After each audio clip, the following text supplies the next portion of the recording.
Welcome back to another episode of Talking Sports with your boy DP. And it's DP here with your man. And we finna get into some of them week 5 picks, you feel me? I want to, make my picks for the weekend, you see, because we got some good games coming on. And we're going to see if we're going to get us some excitement, some surprises, or what. We're going to see if I can get these things right. I'm 3-2 so far on the season. So let's see if I can, keep the winnings up, you dig? But yeah, man. College football week 5 coming up, dog. And it's been a pretty interesting season for the most part. Some teams that we thought was going to be good, looking kind of lackluster. Some teams that we didn't know was going to be good. It's surprising some folks, you feel me? So it's a good weekend of college football once again. I'm going to go over some of the games that's happening this weekend in week 5, give you my picks, and we're going to go from there, you feel me? See how that rock out, you dig? Thing first. The first game I want to talk about is the UCF Knights, 3-0, going up against Colorado Buffaloes, 3-1. Now this is going to be an interesting game to me. Both of these teams are coming off of comeback victories per se. UCF with TCU and Colorado versus Baylor. So they don't have some comeback wins in comeback fashion. So both of these teams can score also. So I feel like it's going to be a high-scoring game because each team has a weakness on defense. Colorado weakness, they can't stop the run. UCF weakness, they can't stop the pass. So both teams' weaknesses and strengths basically balance each other out. But I feel like UCF run game is a little bit too much for Colorado. UCF coming in this game averaging 375 rushing yards per game. And they also averaging 570 total yards of offense per game, first in the Big 12. I don't know how Colorado is going to be able to deal with that. They're giving up 150 yards per game. So,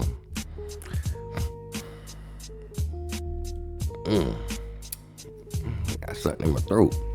Tripping. But yeah, man, I don't know how Colorado gonna deal with that. They also giving up 359 yards per game, total yards of offense per game also. And UCF is out there moving that football. Now the team I'm gonna pick in this game, I'm picking UCF. I think they got too much for Colorado to handle. I don't think Colorado is ready for that kind of competition. They ain't gonna be able to stop KJ Jefferson. You got R.J. Harvey back there in the backfield. R.J. Harvey got 59 carries on the year, 448 total yards, 8 touchdowns, and 7.6 yards per game. And I think this man has averaged 100 yards in each game. So you better be ready for that. You better buckle your chin strap with R.J. Harvey coming to town. You also got Kobe Hudson, my bad, correction.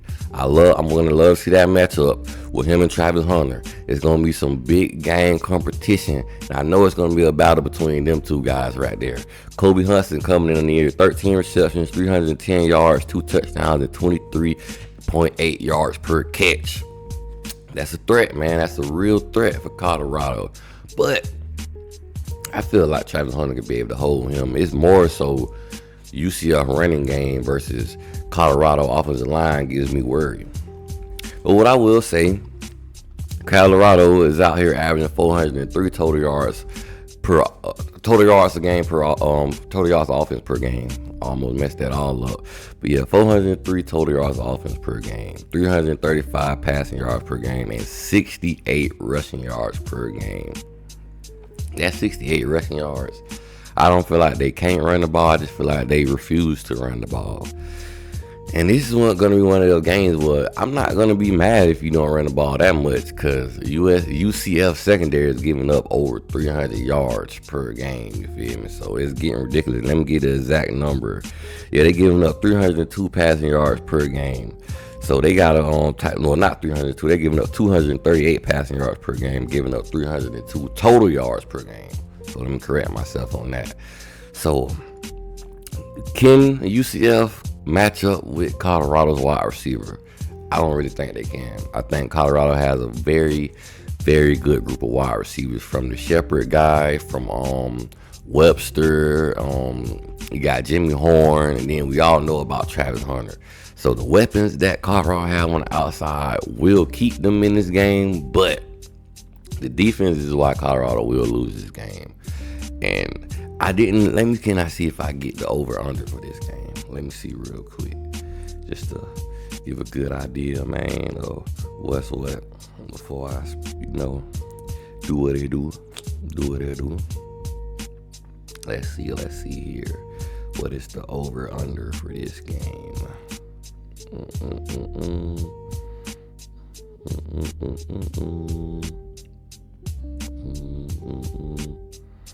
Boom, okay. Yeah, they got UCF minus 14. So they got UCF winning by at least 14 plus. So, listen, I feel like UCF can cover.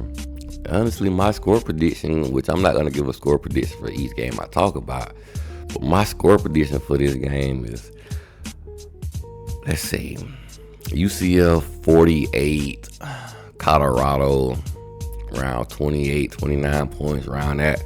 But yeah, I think it's going to get out of hand because that Colorado D-line is going to get tired because I know UCF is going to run that ball. They got over 400 pounds in that backfield. You got Penny Boone back there. You got Montgomery, RJ Harvey. Everybody ready to get those touches. And that offensive line is mean. They moving people around. So is Colorado ready for that? I don't think they are. With that being said, you feel me? Let's see what them Knights do. Let's see what Coach Prime do. Can Coach Prime make me a believer? Can he make a fool out of me? I don't know if he's going to do it this week. And I think UCF is going to old Gainesville also next week. I might pick them in that game too. But next game I want to talk about. And get me a little swivel water. Notre Dame 3-1 on the season going against Louisville 3-0. Now this game right here, I was just on the my boy Trucking Truck show, you feel me, talking sports with trucking, and we was talking about a few of these games also. And I had told him this Notre Dame Louisville game kind of remind me of the Michigan versus USC, simply because Louisville, they like the USC team more of a finesse style of play, like to pass the ball around the yard a little bit more. And then you got Notre Dame, more of the Michigan style of play. They like to run that route, you feel me, and bully you in the trenches. And when I watched the Louisville game versus Georgia Tech, Louisville played fair, but I don't think they was able to maintain Hayes King like they probably should have. And I feel like Riley Leonard is a better athlete than Hayes King. I don't think he's a better passer, but I think he's a better athlete. And he has a better O-line and a better D-line. I'm really feeling like Louisville might have trouble with Notre Dame. I'm not going to lie, because I like Notre Dame defense. Notre Dame defense allowing 121 rushing yards per game, and they're allowing 135 passing yards per game. So their secondary ain't no slouches out there. They ain't just letting you throw the ball all up across the yard, all around the field. And Notre Dame usually come to play for games like this. They usually get up for the big game. They might fall asleep against the NIU, against all the other G5 teams, because they lost to Marshall last year also. So I don't know what Marcus Freeman got going on. What I do know, he gets his players up for a big game. They just beat Texas A&M at the beginning of the year, which I don't know if they would have beat Texas A&M with the quarterback they got back there now, you feel me? That joker there is balling.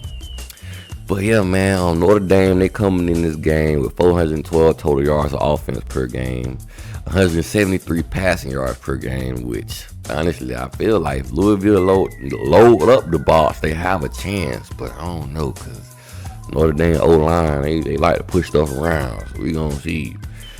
And on defense, they giving up 256 yards per game, man. So we gonna see, man. And they also only giving up 10 points a game. You got Jeremiah Love, the running back, the rush leader, coming in the game with 339 rushing yards, 4 touchdowns, 7.4 yard average. I feel like the running backs of Notre Dame will be an X factor in this game. Can they get those big yards? Can they move those chains on the ground? Because you're not gonna be able to pass. Maybe here and there. But I don't trust Riley Leonard as a passer. I trust y'all more so of just scheming y'all offense around the run game. Do all kind of running plays you can think of to get this W.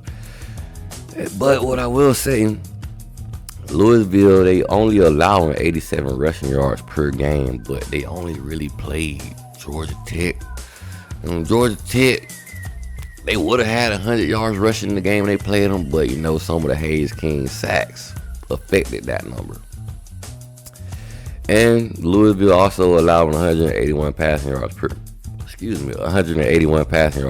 but I don't think they got to worry about that because Notre Dame, they're not going to really throw the ball, really.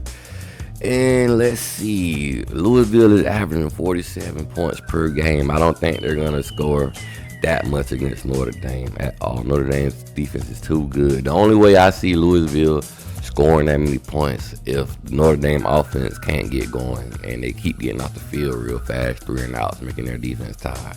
But besides that, I don't see Louisville scoring that many points whatsoever. But they averaging 502 total yards of offense per game. I want to say that's good for third in the ACC. 308 passing yards per game and 194 rushing yards per game. But honestly, too, their rushing attack been a little lackluster.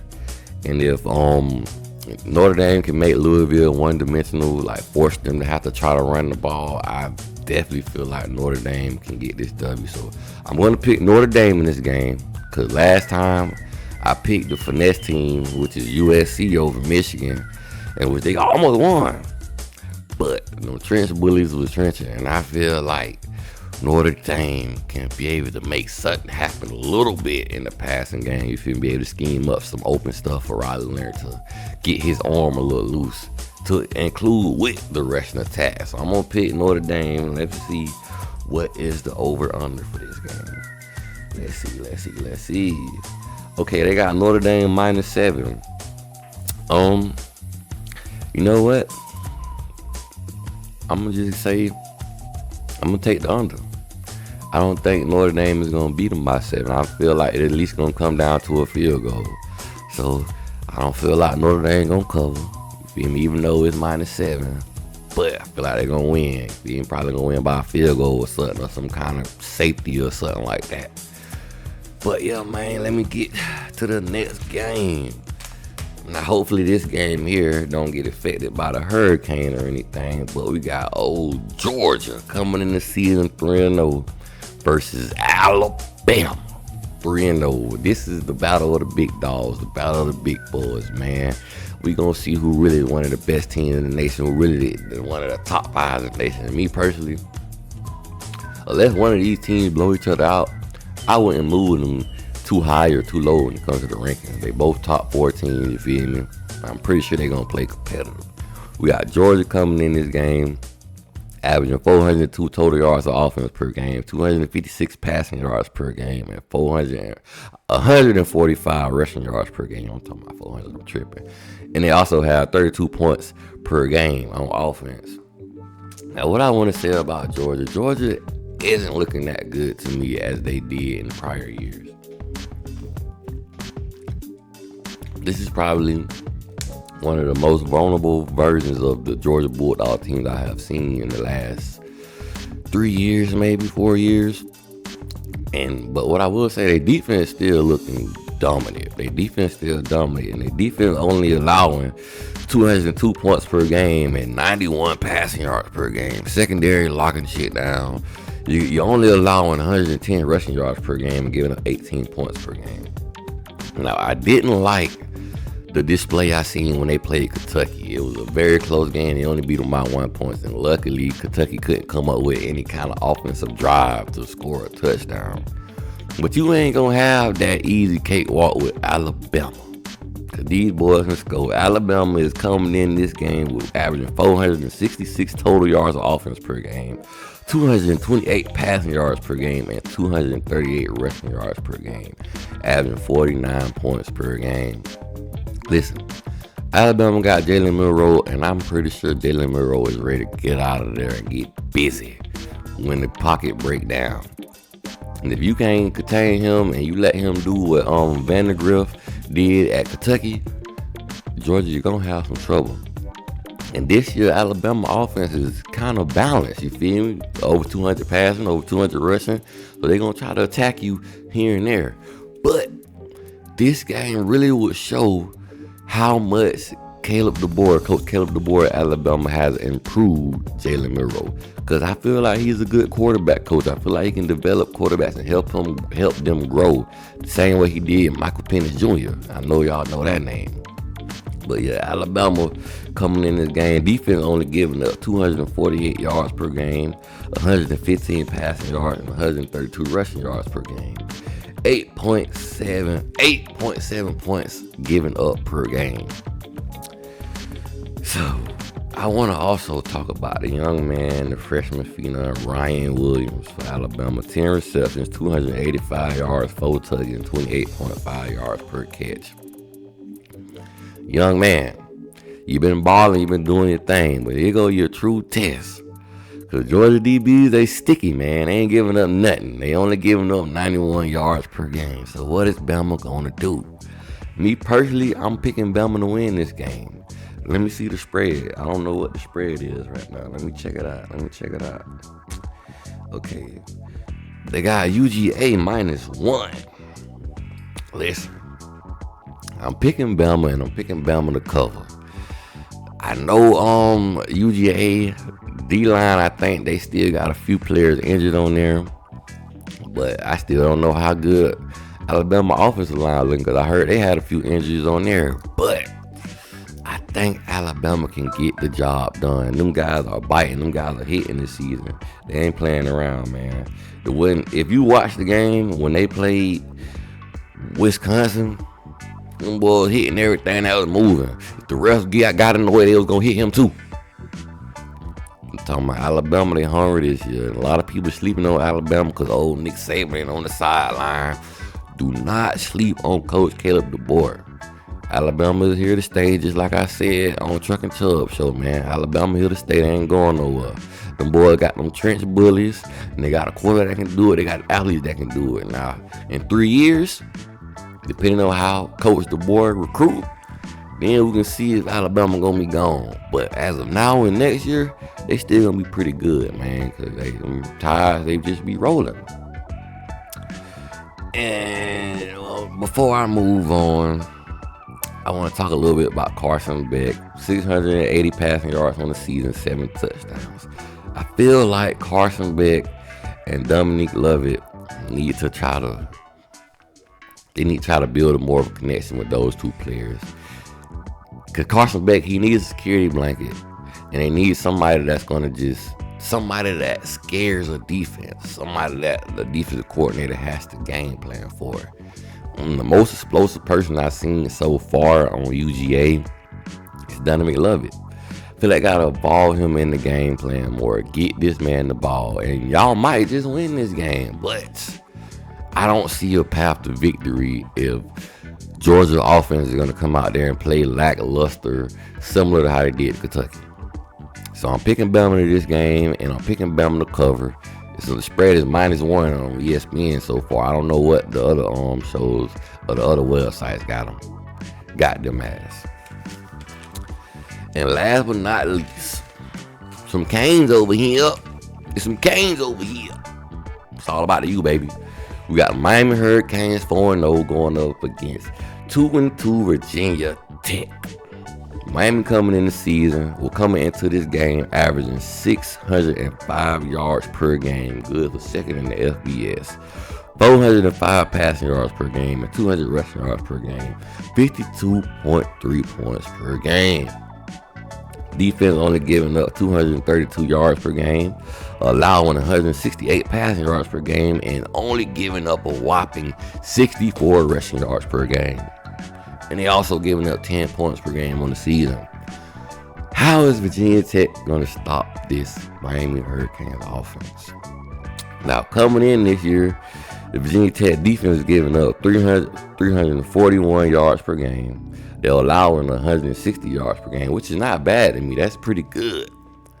But I know Rutgers, they're a running team, or not really a passive team like that, so that could be a little skewed. Virginia, they lost to Vanderbilt also, and I don't know the style of offense that Vanderbilt runs. I don't know if they're a passing threat or a running threat per se. But the factor right here, they're allowing 181 rushing yards per game. this might be the game where the Miami running game just go crazy, go loose. Miami got a stable of running backs. You got Damian Martinez, you got Mark Fletcher, you got AJ Allen, you got Jordan Lyle, you got whoever you want to put back there in the backfield to run that thing and get you some yards. And this is the game I feel like the rushing game will take off. But it all depends on how Virginia Tech play this Miami Hurricane offense. And when I mean that, are y'all going to force Miami to run the ball, or y'all gonna try to force Cam Ward to beat you with his arm, which would be retarded? That's the last. I'm sorry, I don't mean to say retarded, which would be just insanity.